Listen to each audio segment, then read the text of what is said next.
नितिन नवीन जी, हमारे विपक्ष के नेता नारायण चंदेल जी, हमारे सांसद संतोष पांडे जी, हमारे पूर्व सांसद रामविचार नेताम जी, हमारे अनुसूचित जनजाति के राष्ट्रीय कोषाध्यक्ष दिनेश कश्यप जी, प्रदेश महामंत्री केदार कश्यप जी, के शर्मा जी, बहन लता उसेंडे जी, महेश गागड़ा जी, ओपी चौधरी जी, किरण देव जी, मोतीलाल साहू जी, संतोष बाफना जी, श्रीनिवास मद्दी जी, कमलचंद भंजदेव जी, वेदवती कश्यप जी, ओजस्वी मंडावी जी, सुभाष राव जी, सुभाऊ कश्यप जी, सम्मानित मंच और यहां इतनी बड़ी संख्या में एकत्र आए देवी और सज्जनों, मेरे युवा साथी और मीडिया के मेरे साथी, प्रिंट मीडिया और इलेक्ट्रॉनिक मीडिया के मेरे साथी, मुझे आज जगदलपुर में आने का मौका मिला। कल तक बहुत मन में उमंग थी कि आप लोगों के दर्शन होंगे, लेकिन कल रात जो घटना घटी उसने दिल को दहला दिया, मन दुखी हुआ, मन द्रवित हुआ और मैंने कहा कि मैं चल जाऊंगा तो जरूर, लेकिन जो कल रात घटना घटी है वहां भी मैं जाऊंगा और उनके परिवार के लोगों से मिलूंगा और उनको कहूंगा कि ये आपका बेटा, आपका भाई, ये अकेला नहीं है इस लड़ाई में। 18 करोड़ की पार्टी उनके साथ खड़ी है और हम पूरी ताकत के साथ ऐसे नक्सली हमलों का एक वार नहीं अनेकों वार जवाब देंगे और प्रजातांत्रिक तरीके से विचार को आगे बढ़ाने का काम करेंगे। मैं जब यहां आया हूं तो आप सबको जय जोहार तो कहता ही हूं, जय जोहार। साथ ही साथ माता दंतेश्वरी को भी नमन करते हुए अपनी बात को प्रारंभ करता हूं। आज पंडित दीनदयाल उपाध्याय जी का भी बलिदान दिवस है। हम सब लोग जानते हैं कि पंडित दीनदयाल उपाध्याय जी ने सर्वजन हिताय सर्वजन सुखाय, सबका हित हो सब सुखी रहे, इस मंत्र को लेकर एक दृष्टि दी थी, एक दिशा दी थी। समाज के अंतिम पायदान पर खड़ा व्यक्ति, उसकी मदद होनी चाहिए, उसको ताकत देनी चाहिए। उन्होंने कहा था कि अंत्योदय के दृष्टि से हम काम करेंगे और मुझे खुशी है आज कि हमारे यशस्वी प्रधानमंत्री मोदी जी इसी मंत्र को लेकर चले हैं और उस मंत्र का सार है सबका साथ, सबका विकास, सबका विश्वास और सबका प्रयास। इसी मंत्र को लेकर जब हम पंडित दीनदयाल उपाध्याय जी को याद करते हैं तो हम कह सकते हैं कि उनके विचार आज भी उतने ही प्रासंगिक हैं जब वे शब्द उनके मुंह से निकले होंगे उस समय जितने प्रासंगिक थे उतने ही प्रासंगिक आज भी हैं। उन्होंने हम लोगों को दिशा दी थी, दृष्टि दी थी और उस दृष्टि को लेकर के समाज कल्याण में हम सब लोग लगे हैं। मुझे बहुत दुख भी हुआ जब मैंने सुना, और मैंने पहले भी कहा कि सागर साहू की जब खबर सुनी तो मन द्रवित हुआ। मुझे दुख हुआ जब 6 फरवरी को हमारे मंडल बीजापुर के अध्यक्ष नीलकांत काकेन को जिस तरीके से बर्बरता से उनको पर अटैक हुआ वह भी निंदनीय भी है और दुख देने वाला भी है। और उसी तरीके से हमारे बुद्धराम करतम जी को जिस विशेष परिस्थिति में उनकी लाश मिली, संदिग्ध हालत में मिली, यह बहुत से प्रश्न खड़े करता है। मैं यहां अभी डॉक्टर रमन सिंह जी भूपेश बघेल की सरकार के बारे में बहुत कुछ कह रहे थे, लेकिन मैं एक प्रश्न खड़ा करना चाहता हूं, क्या यह सच्चाई नहीं है कि जब से भूपेश बघेल की सरकार आई है नक्सली हमले बढ़े हैं? क्या यह सच्चाई नहीं है? क्या यह सच्चाई नहीं है? बढ़े कि नहीं बढ़े? बढ़े कि नहीं बढ़े? यह इनके प्रशासन के बारे में दर्शाता है। और इसलिए हम यह कह सकते हैं कि जब डॉक्टर रमन सिंह जी की सरकार थी तो सुख शांति चैन था, लॉ एंड ऑर्डर था, सब लोगों को जीने का हक था, सब लोगों के विकास के लिए काम हो रहा था। एक भाई, सब लोगों के लिए काम हो रहा था, सभी लोगों के विकास के दृष्टि से कार्य को रूप दिया जा रहा था। लेकिन आज जब मैं देखता हूं, अभी अभी हमारे रमन सिंह जी कह रहे थे कि छलावा हुआ है, छल हुआ है। एक उन्होंने शब्द का भी उपयोग किया कि बोलो भूपेश बघेल वो है कि नहीं है। मैं डॉक्टर रमन सिंह जी के माध्यम से यह बताना चाहता हूं कि कांग्रेस का दूसरा नाम ही छलावा है। कांग्रेस का एक एक नेता लटकाना, भटकाना, अटकाना, छिटकाना, यह कांग्रेस की रीति नीति है। इसलिए कांग्रेस का कोई नेता यह करे तो अचरज की कोई बात ही नहीं है। ये इसीलिए बने हैं, हम विकास के लिए बने हैं, वो विकास को अवरुद्ध करने के लिए बने हैं। हम लोगों के विकास को आगे बढ़ाने के लिए बने हैं, वो लोगों को भटकाने के लिए बने हैं। हम विकास के माध्यम से सामान्य मानवी आगे बढ़े, उत्तम कोटि के दृष्टि से वो आगे बढ़े, ये हमारा लक्ष्य है। उनका लक्ष्य है कि फूट डालो और राजनीति करो, राज करो, ये उनका लक्ष्य है। इसलिए इसमें कोई अचरज की बात नहीं होनी चाहिए। लेकिन हां, जब हम यहां आए हैं तो जैसा अरुण साहू जी कह रहे थे, हम गर्व के साथ और गौरव के साथ कह सकते हैं कि छत्तीसगढ़ तब बना जब भारत रत्न अटल बिहारी वाजपेयी हमारे प्रधानमंत्री बने। यह हम गौरव के साथ कह सकते हैं। आपको याद होगा उन्होंने कहा था 11 की 11 लोकसभा हमको जिता के भेजो, हम छत्तीसगढ़ देंगे। और जो कहा था वो किया। 1 साल के अंदर अटल जी ने हम लोगों को 2000 में छत्तीसगढ़ प्रदेश दिया। और मुझे याद है स्वर्गीय राजीव गांधी और उनके परिवार यहां पिकनिक मनाने आते थे। उनके लिए यह इलाका ऐसा था कि ज्यादा गर्मी उधर हो गई तो चलो थोड़ा सा आनंद लेते हैं, जंगलों का आनंद लेते हैं। दूर दराज कटा फटा इलाका, कोई इसकी सुध नहीं लेता था, कोई इसकी चिंता नहीं करता था। लेकिन जब से डॉक्टर रमन सिंह जी की सरकार आई, हम कह सकते हैं कि छत्तीसगढ़ की सुध ली गई और विशेष करके जगदलपुर की सुध ली गई। हम बताना चाहते हैं कि अटल जी के समय में 3 विश्वविद्यालय बने। कुशाभाऊ ठाकरे जर्नलिज्म यूनिवर्सिटी बनी, दुर्ग में टेक्निकल यूनिवर्सिटी बनी, पंडित सुंदरलाल शर्मा ओपन यूनिवर्सिटी बनी, all India institute of medical sciences Raipur में खुला है। और मुझे खुशी है कि कोरोना में कोई भी पेशेंट दिल्ली नहीं आया, सबका इलाज रायपुर में हुआ और all India institute of medical sciences में हुआ। यह बदलती हुई तस्वीर हमको देखने को मिली है। अगर हम कहें रमन सिंह जी के जमाने में जो काम हुआ वो बताना चाहता हूं मैं। देखो, उजाले का महत्व तो तभी समझ में आएगा जब तुम्हें अंधेरा याद होगा। अगर अंधेरा नहीं याद होगा तो उजाले का महत्व तो समझ में नहीं आएगा।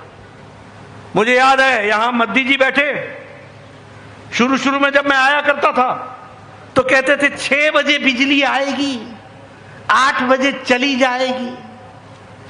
आती पीछे थी, जाती पहले थी, याद है ना।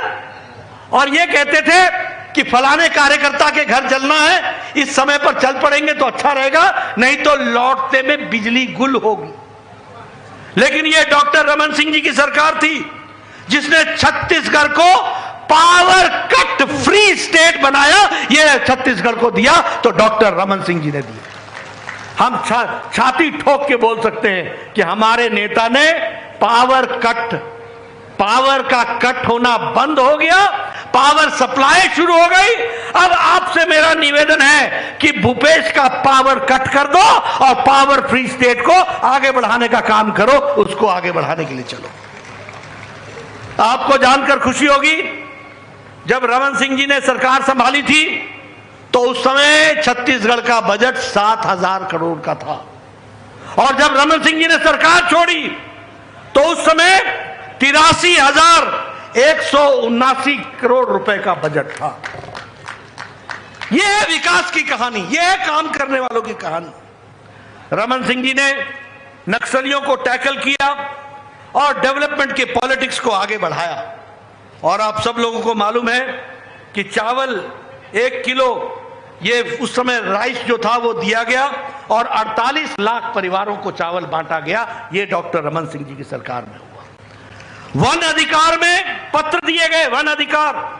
मेरे आदिवासी भाइयों, याद रखना कि वन में अधिकार, जमीन पर अधिकार और उसका पत्र अगर किसी ने दिया तो वो भाजपा ने दिया, डॉक्टर रमन सिंह जी की सरकार ने दिया। और कितना दिया? 3,35,000 हमारे वन अधिकार पत्र बांटे गए और 6.50 लाख एकड़ की जमीन अलॉट की गई। और उसी तरीके से यहां ओपी चौधरी जी बैठे हैं। मुझे याद है, मैं रमन सिंह जी के साथ आया था दंतेवाड़ा में, वहां स्कूल खोला गया था। मुझे शायद याद पड़ता, उसका नाम प्रयास था। एक प्रयास योजना के तहत भी काम चला था और उसमें 5 हेडक्वार्टर्स एस्टैब्लिश हुए थे। और दंतेवाड़ा में एक रेसिडेंशियल स्कूल खोला गया था जिसमें बच्चियों की पढ़ाई से लेकर इंजीनियरिंग तक की पढ़ाई की व्यवस्था की थी। डॉक्टर रमन सिंह जी ने उसका उद्घाटन किया था। इसलिए जब हम आदिवासी भाइयों के बीच में बात करते हैं, आप एक काम भूपेश बघेल का गिना दो, एक काम जो उन्होंने आदिवासी भाइयों के लिए किया हो, और मैं आपको आदिवासी भाइयों के लिए किए गए कामों की श्रृंखला गिनाऊंगा। हमारा जो हेडक्वार्टर बनाया गया, रेजिडेंशियल स्कूल बनाया गया, और हेडक्वार्टर्स में छत्तीसगढ़ में जगदलपुर, बिलासपुर, रायपुर, अंबिकापुर, दुर्ग, इन सब में इस काम की व्यवस्था की गई। और उसी तरीके से हमारे ट्राइबल भाइयों को पढ़ाई के लिए विशेष स्कूल खोले गए, वह भी हम आपको बताना चाहते हैं। जैसा मैंने बताया कि यह दंतेवाड़ा में एजुकेशन सिटी खोली गई और 150 एकड़ की जमीन में 100 करोड़ रुपए खर्च करके वहां 13 डिफरेंट संस्थान बने और जिसमें एक इंजीनियरिंग कॉलेज भी बना। ये हमने अपने आंखों से इस बस्तर की, इस दंतेवाड़ा की, इस ट्राइबल इलाके के विकास की कहानी देखी है। और मुझे खुशी है कि मैं ये कह सकता हूं कि जब मोदी जी ने मुझे स्वास्थ्य मंत्री बनाया तो 2017 में बलिराम कश्यप मेडिकल कॉलेज खोलने का मौका भी हमको मिला और वह भी खोला गया। मैं ये कह सकता हूं गौरव से कि जब मोदी जी ने मुझे स्वास्थ्य मंत्री बनाया, उनका आशीर्वाद मिला, और मोदी जी का आशीर्वाद मिलने के कारण उन्होंने कहा कि हर जिले में मेडिकल कॉलेज खुलना चाहिए, तो उस समय मेडिकल कॉलेज भी दिया और सुपर स्पेशलिटी ब्लॉक के लिए 200 करोड़ रुपए अलग से जगदलपुर को दिए गए। यह विकास की कहानी है। और उसी तरीके से 3,252 हॉस्टल्स ट्राइबल डोमिनेटेड एरिया में बनाया गया ताकि हमारे आदिवासी भाई पढ़ सके। हमारे हर टेक्निकल एजुकेशन लेने वाले व्यक्ति को लैपटॉप दिया गया। संचार क्रांति योजना के तहत 2 लाख हमारे लोगों को मोबाइल फोन बांटे गए और जिनकी सालाना आमदनी 2 लाख से नीचे थी उनको मोबाइल फोन दिया गया। एक संचार क्रांति लाने का काम हुआ है। मित्रों, मैं ये ट्राइबल इलाके की आदिवासी भाइयों की चर्चा तो कर ही रहा था, लेकिन यहां इस बात को भी मैं चर्चा करना चाहूंगा कि आज इस बार के राष्ट्रपति अभिभाषण को पढ़ने का मौका किसी और को नहीं, आजाद भारत में पहली बार महिला, आदिवासी महिला को महामहिम राष्ट्रपति द्रौपदी मुर्मू को मिला है। मैं आदिवासी भाई बहनों से निवेदन करूंगा कि आप जरूर उनका भाषण सुनिए। आपको गौरवान्वित महसूस होगा कि मोदी जी के राज में भारत कहां चल पड़ा है, किस तरीके से आगे बढ़ पड़ा है कि एक आदिवासी महिला प्रथम नागरिक होकर के 140 करोड़ की देश को अपना भाषण से, संभाषण से, अभिभाषण से वो मार्गदर्शन कर रही हैं। यह परिस्थिति आई है तो यह मोदी जी के राज में आया है, इसको भी हमको समझना होगा। आज मोदी जी की सरकार में 8 ट्राइबल मिनिस्टर हैं, ट्राइबल। आज मोदी जी के राज में 3 गवर्नर हमारी आदिवासी भाई बहन। यह है आदिवासियों के लिए काम किया गया। और अगर मैं देश की बात करूं, मित्रों, आपको गौरव होना चाहिए, आपको गर्व होना चाहिए कि जब अमेरिका का ग्रोथ रेट लड़खड़ा रहा है, जब फ्रांस का ग्रोथ रेट लड़खड़ा रहा है, विकास रुक गया है, जब जर्मनी का, यूरोप का विकास रुक गया है, इस विपरीत परिस्थिति में मोदी जी ने कोरोना से भी लड़ाई लड़ी, यूक्रेन युद्ध के भी सप्लाई चेन की समस्या देखी, लेकिन भारत आज 6.1% से ग्रोथ रेट को बना करके आगे बढ़ रहा है। एक मजबूत भारत चल रहा है।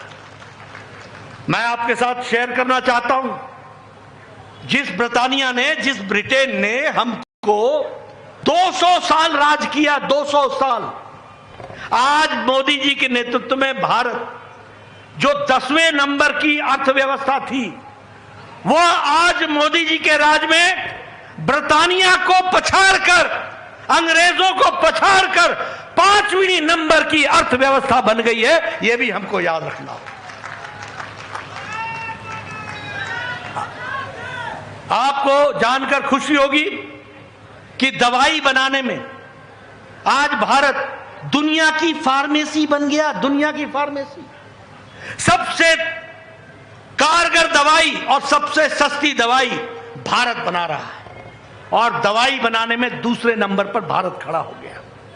जब मोदी जी आए थे 2014 में, तो 92% मोबाइल बाहर से आता था, 92% मोबाइल। आज भारत 97% मोबाइल भारत बना रहा है, दूसरे नंबर का मोबाइल बनाने वाला हो गया। और अब आपके पास, किसी के पास नया एप्पल हो, एप्पल मोबाइल, तो जरा उसको खोल के देखना, उसमें लिखा हुआ है मेड इन इंडिया। आप लोग बचपन में सुनते थे जापानी गाड़ी, जापानी गाड़ी, टोयोटा, टोयोटा, डटसन। आपको जानकर खुशी होगी कि आज मोदी जी के नेतृत्व में भारत ऑटोमोबाइल में, गाड़ियां बनाने में दुनिया में तीसरे नंबर का देश हो गया। जापान को हमने पछाड़ दिया है। अब हमारे आगे सिर्फ अमेरिका और चाइना रह गए, तीसरे नंबर पर भारत खड़ा है। मैं पत्रकार बंधुओं से कहूंगा, इन आंकड़ों को रखें, दुनिया को बताएं, देश को बताएं, भारत बदल चुका है। अब वो भारत नहीं है जो भ्रष्टाचार के नाम से जाना जाता था, जो 2G, 3G, 4G, अब ये 5G वाला जाना जाता है, और ये जीजाजी वाला भी नहीं जाना जाता, अब ये विकास वाला जाना जाता है। और इस भारत को अगर हम कहें कि हर दृष्टि से रिन्यूएबल एनर्जी, आपको जानकर खुशी होगी, एनर्जी और रिन्यूएबल एनर्जी, यह किसी भी देश के विकास के मापदंड को तय करता है। आपको जानकर खुशी होगी कि पावर में भारत तीसरे नंबर पर खड़ा है, और रिन्यूएबल एनर्जी में भारत चौथे नंबर पर खड़ा है। यह बदलता भारत है। और इसलिए मैं कांग्रेसी भाइयों को बोलता हूं, भैया तुमको मैं नजरें तो दे दूंगा, दृष्टि नहीं दे पाऊंगा। दृष्टि तो तुमको लानी पड़ेगी। जिसने देखना ही नहीं तय किया है उसको क्या बोलूंगा, कैसे बोलूंगा। अब मैं पूर्व में स्वास्थ्य मंत्री रहा हूं, देश का भी और प्रदेश का भी। मुझे खुशी है, मैं आपसे शेयर करना चाहता हूं यह भारत कैसा था और आज भारत कैसा है। इस देश में ट्यूबरक्लोसिस टीबी की दवा को भारत में आने में 25 साल लगे। इस देश में चेचक की दवा को आने में भारत में 28 साल लगे। इस देश में पल्स पोलियो की 2 बूंद की दवा ताकि पोलियो ना हो और नेशनल प्रोग्राम बने, उसको इस देश में नेशनल प्रोग्राम बनने में 30 साल लगे, 3 दशक लगे। इस देश में जापानी बुखार की दवा को आने में 100 साल लगे, 100 साल, 100 इयर्स।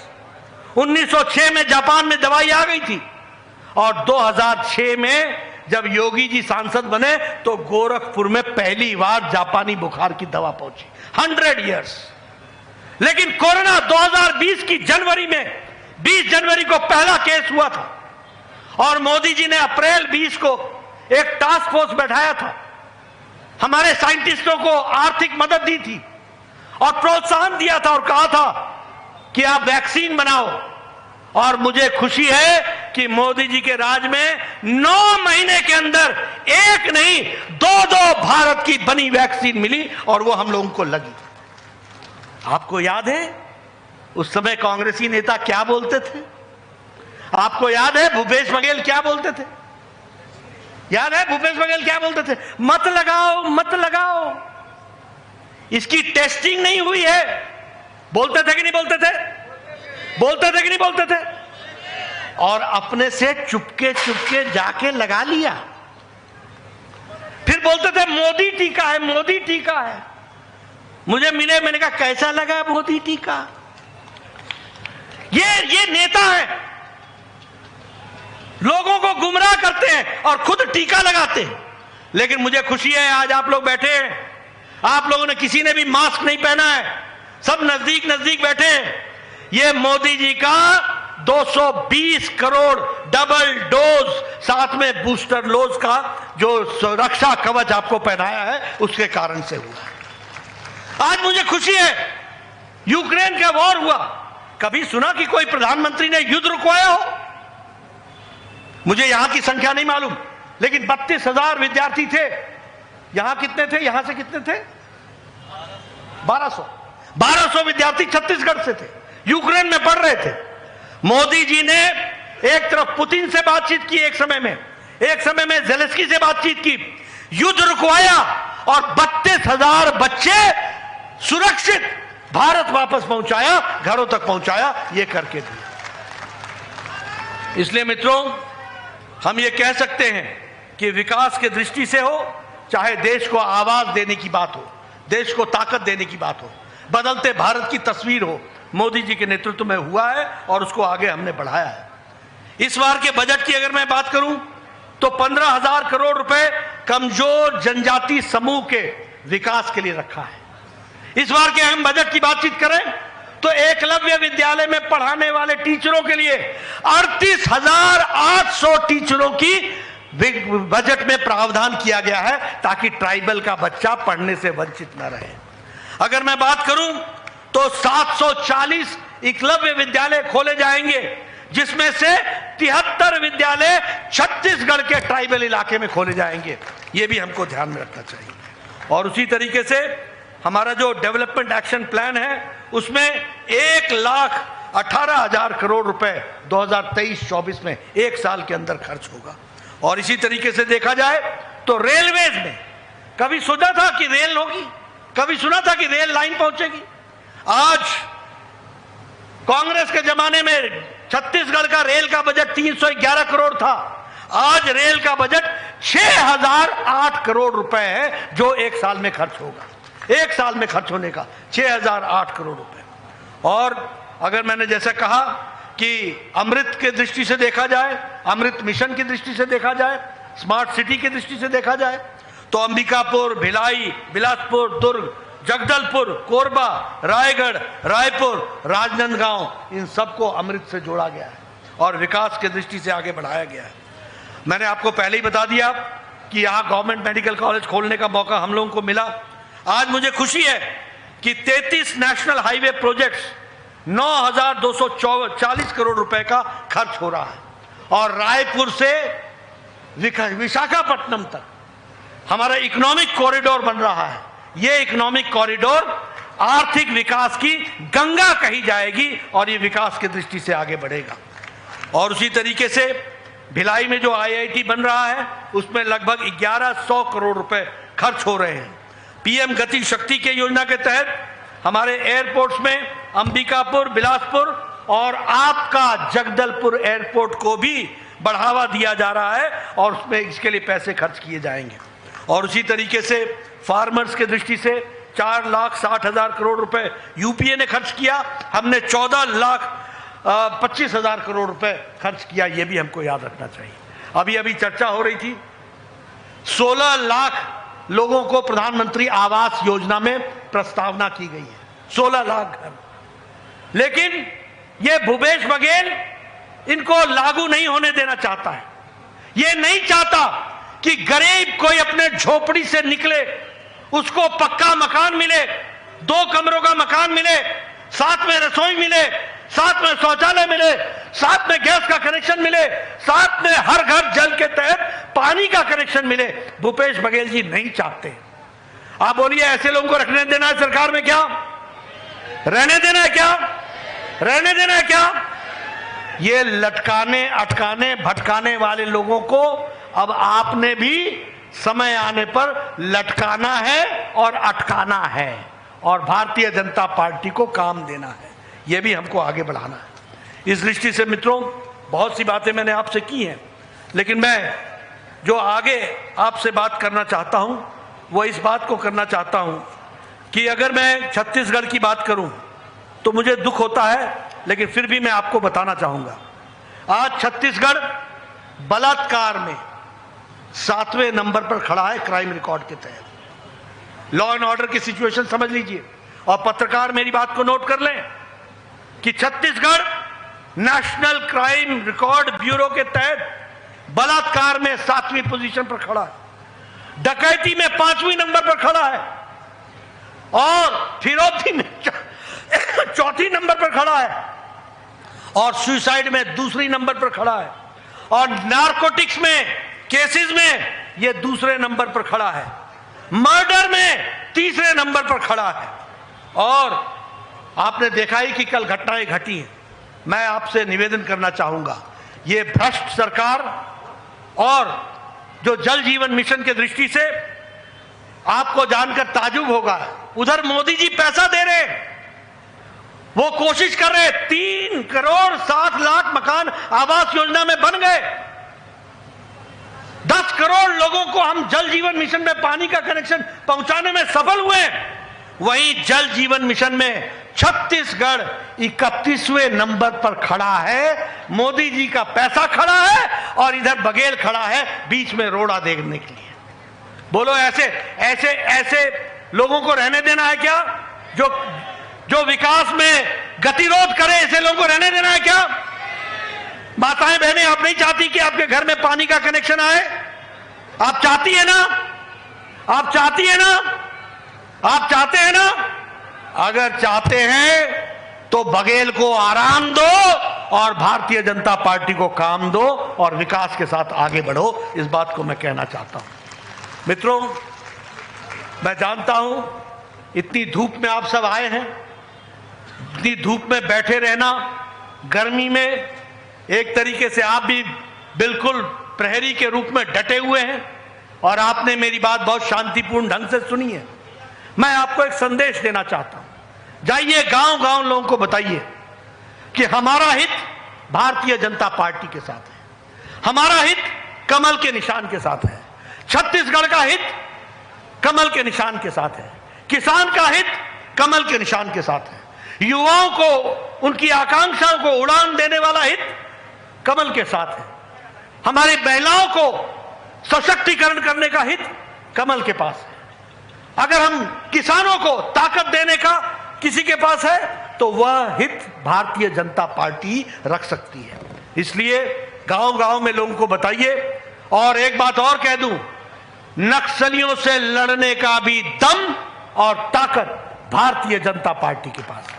यह विचारों की लड़ाई है और इसलिए मैं आपसे निवेदन करने आया हूं, पूरी ताकत से लगिए, गांव-गांव हमारा संदेश पहुंचाइए। मोदी जी के नेतृत्व में देश आगे बढ़ रहा है, हमारा छत्तीसगढ़ भी आगे बढ़ेगा, जगदलपुर भी आगे बढ़ेगा, सड़कें बनेंगी, सड़कें चौड़ी होंगी और विकास की एक नई कहानी लिखी जाएगी। बहुत बहुत धन्यवाद। जय भारत, जय छत्तीसगढ़। हमारे राष्ट्रीय अध्यक्ष, दुनिया की सबसे बड़ी पार्टी के राष्ट्रीय अध्यक्ष आदरणीय नड्डा जी ने हम सबको संबोधित किया है। अजय मंडावी जी, जिसको मोदी जी ने इस बार बस्तर की धरती से काष्ठ कला के लिए पद्मश्री प्रदान किया है। मोदी जी की प्राथमिकता हमेशा बस्तर रही है, नड्डा जी की प्राथमिकता बस्तर रही है, भारतीय जनता पार्टी की प्राथमिकता बस्तर रही है। ऐसे अजय मंडावी जी आदरणीय जेपी नड्डा जी को काष्ठ कला में राष्ट्र गान वंदे मातरम लिखा हुआ काष्ठ कला को प्रस्तुत कर रहे हैं। मोदी जी के लिए बस्तर हमेशा प्राथमिकता का विषय है। धन्यवाद ज्ञापन के लिए आदरणीय